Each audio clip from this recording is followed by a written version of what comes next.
Assalamualaikum warahmatullahi wabarakatuh. Perkenalkan, nama saya Renita Asri Dewi dari kelas Jurnalistik 3C dengan NIM 12204050125. Di sini saya akan menjelaskan 21 teori komunikasi. Pertama adalah teori interaksi simbolik, di mana teori ini tuh menggambarkan bahwa seseorang melakukan atau menafsirkan gerak-geriknya sesuai dengan simbol yang dia dapatkan atau simbol yang mereka terima. Nah, contohnya adalah ketika kita berada di suatu taman dan pada taman tersebut tuh ada simbol atau lambang tong sampah yang diberi garis miring warna merah. Berarti bahwa di taman tersebut tuh tidak boleh membuang sampah di situ. Jadi seseorang menafsirkannya bahwa ternyata di taman ini tuh tidak boleh membuang sampah, makanya mereka tidak akan membuang sampah di tempat tersebut. Yang kedua adalah teori sirkulasi pesan, di mana teori ini tuh menjelaskan bahwa komunikasi itu adalah sebuah proses yang melibatkan beberapa hal, yaitu ada pengirim, ada pesan, ada penerima, serta umpan balik.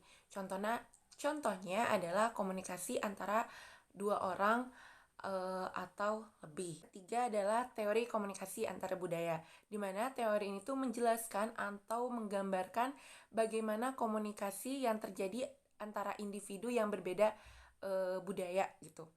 Nah, contohnya adalah ketika kita berbicara antara orang Padang dengan orang Sunda. Mereka memiliki kebudayaan yang berbeda dan cara berkomunikasinya juga berbeda, entah itu dari bahasa atau dan lain sebagainya. Atau bisa contohnya adalah ketika kita berinteraksi atau berkomunikasi dengan warga negara asing. Nah, itu akan berbeda bagaimana cara penyampaiannya. Nah, yang keempat adalah teori interaksional, di mana teori ini tuh menekankan adanya sebuah umpan balik dari satu sama lainnya. Contohnya adalah percakapan yang memang harus ada umpan balik seperti dua orang atau lebih. Yang kelima adalah teori komunikasi transaksional, di mana teori ini tuh mengharuskan adanya proses pertukaran pikiran, bisa melalui media ataupun langsung. Contohnya jika media adalah penggunaan atau cara berkomunikasi lewat WhatsApp, Instagram, Facebook, dan lain sebagainya. Yang keenam adalah teori agenda setting, di mana teori ini tuh menjelaskan atau menggambarkan suatu kelompok atau komunitas yang akan membuat agenda ke depannya. Contohnya adalah di dunia pertelevisian, di mana mereka pasti mempunyai beberapa agenda untuk kedepannya. Contoh di pekan pertama mereka akan membuat apa, pekan kedua, dan pekan-pekan seterusnya. Nah, yang ketujuh adalah teori dialektika relasional, di mana teori ini tuh menjelaskan suatu hubungan yang bertujuan untuk kemajuan dan pergerakan yang konstan. Namun, seseorang yang ada dalam hubungan tersebut tuh merasakan dorongan atau tarikan yang berbeda, yang bertolak belakang dengan keinginannya sendiri. Jadi merasa dipaksa atau didorong gitu, karena tidak sesuai dengan keinginannya sendiri. Contohnya adalah seorang pelatih yang ingin terus atletnya tuh tetap juara, makanya diporsir latihannya terus-terusan, padahal si atlet tersebut tuh memiliki keinginannya sendiri, memiliki tata caranya tersendiri. Yang kedelapan adalah teori strukturasi, di mana teori ini tuh berfokus pada suatu individu atau kelompok yang membentuk atau memperpanjang struktur sosialnya melalui interaksi simbolik. Singkatnya bahwa teori ini tuh menjelaskan bagaimana sikap seorang individu dapat mempengaruhi suatu kelompok. Contohnya, di dalam sebuah organisasi tentu ada yang namanya struktur organisasi. Nah, bagaimana orang-orang yang ada dalam struktur tersebut tuh dapat mempengaruhi anggota-anggota kelompok yang ada di bawah naungannya. Yang kesembilan adalah teori behaviorisme, di mana teori ini tuh berisi tentang perilaku atau suatu tindakan yang nantinya mendapatkan respon ketika seseorang tuh menerima pesan, ketika individu tuh sudah menerima pesan. Contohnya, ketika kita berperilaku tidak baik pada seorang individu, maka seorang individu pun akan melakukan respon yang tidak baik juga kepada kita gitu. 10 adalah teori belajar sosial dari Bandura, di mana teori ini tuh mengatakan bahwa perilaku seseorang atau tindakan seseorang tuh dipengaruhi oleh pengamatan atau imitasi dari orang lain.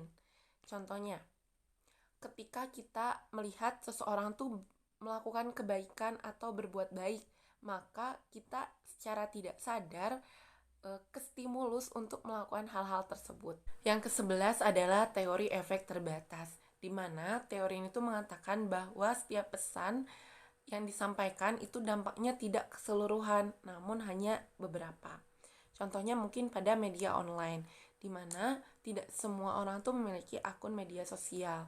Maka pesan yang disampaikan oleh pihak pendidikan, fashion di media sosial itu tidak meluas karena ada beberapa orang atau beberapa kumpulan yang memang dia tidak memiliki akun media sosial gitu.